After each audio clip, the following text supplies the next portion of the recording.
Kottakkal, who has dedicated his life for advancing the principles and practices of Ayurveda, blending ancient wisdom of Bharat with modern scientific rigor. Welcome, sir.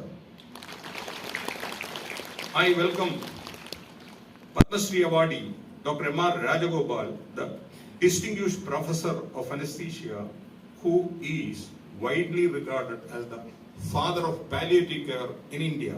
Welcome, sir.